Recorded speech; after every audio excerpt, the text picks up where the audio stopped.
Bonsoir à tous, bonsoir, j'espère que vous allez bien, j'espère que la journée a été et j'espère que les cours se passent bien. Aujourd'hui, nous allons aborder dans cette séance vidéo d'environ 10 minutes la rédaction ou bien la méthode d'approche pour rédiger la définition d'une limite à l'infini d'une suite. Nous allons essayer d'illustrer nos propos en raisonnant sur le grand A, où il sera demandé de montrer que la limite, lorsqu'un temps plus l'infini de un égale 2, montrer ensuite que un est Cauchy. Bon, on y va. Soit un défini par un égale 2n plus 1 sur n plus 1. Première question, montrer que limite lorsque n tend vers plus l'infini de un égale 2. Deuxième question, montrons que un est Cauchy. En B, soit un défini par un égale à n plus 4 sur 2n plus 2. Première question, montrons que un est décroissante. Deuxième question, montrer que un est minoré. Troisième question, montrons que un converge vers un demi. En C, en grand C, soit Vn défini par Vn égale la somme de k allant de 0 à n de cosinus ka sur 2 puissance k, A appartenant à R. En 1, montrons que Vn est de Cauchy. En 2, disons qu'elle converge. Nous allons donc directement passer au propos de solution.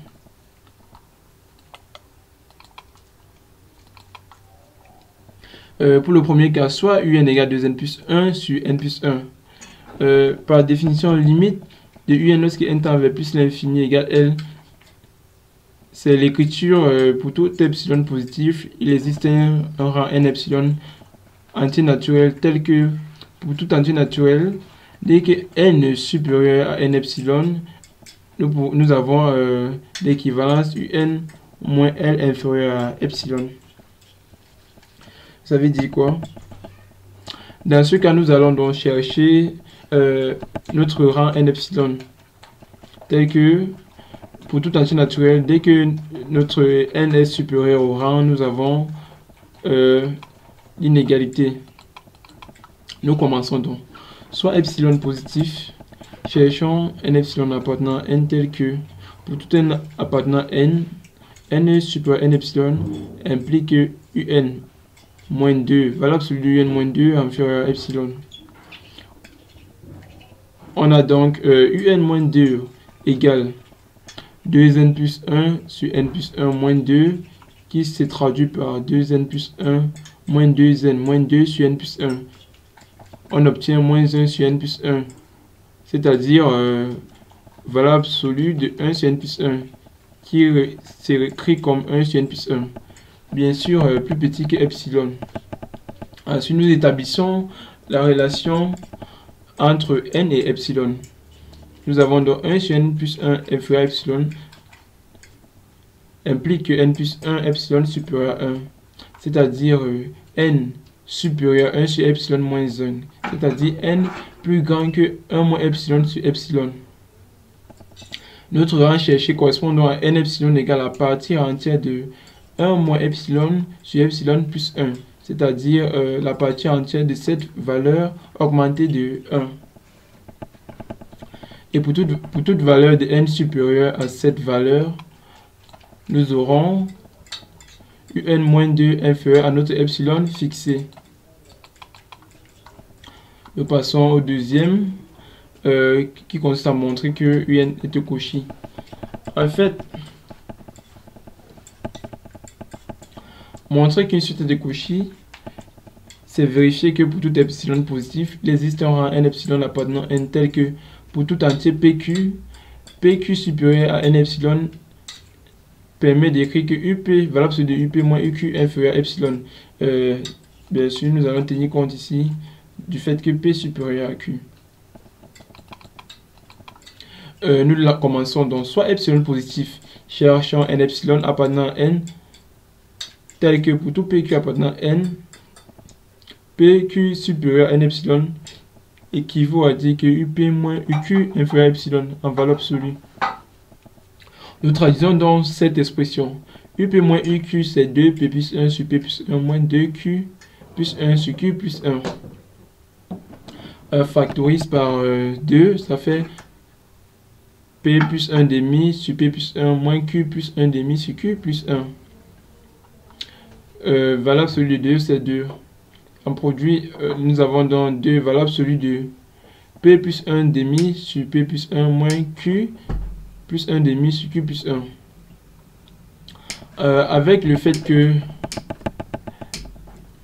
P plus grand que Q, ça veut dire que P peut s'écrire comme Q plus 1 entier K. Nous avons donc quoi? Nous obtenons donc 2 valeurs absolues de Q plus 1 demi plus K sur Q plus 1 plus K moins Q plus 1 demi sur Q plus 1. Or, cette différence est plus petite que cette autre différence de valeur absolue de Q plus 1 demi plus K sur Q, qui elle-même est plus petite que 2 valeur absolue de P plus 1 demi sur P plus 1. Là, nous obtenons donc cette valeur plus petite encore que 2 valeur absolue de P plus 1 demi sur P, qui elle-même sera plus petite qu'epsilon d'après la condition de départ. Nous avons donc 2 facteurs de P plus 1 demi inférieur à P epsilon, c'est-à-dire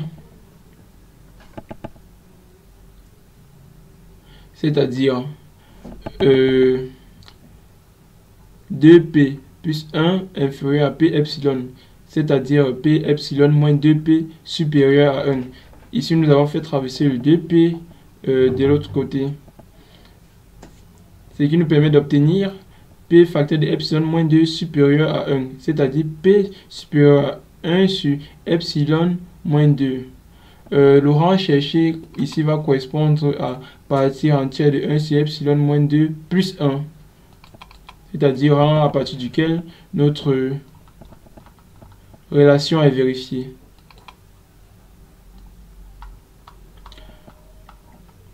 Nous continuons avec le cas grand B.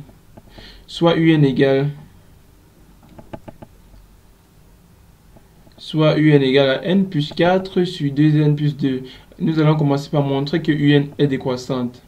Et nous commençons donc avec le calcul de la différence UN plus 1 moins UN. Si cette différence est négative, alors notre suite est décroissante.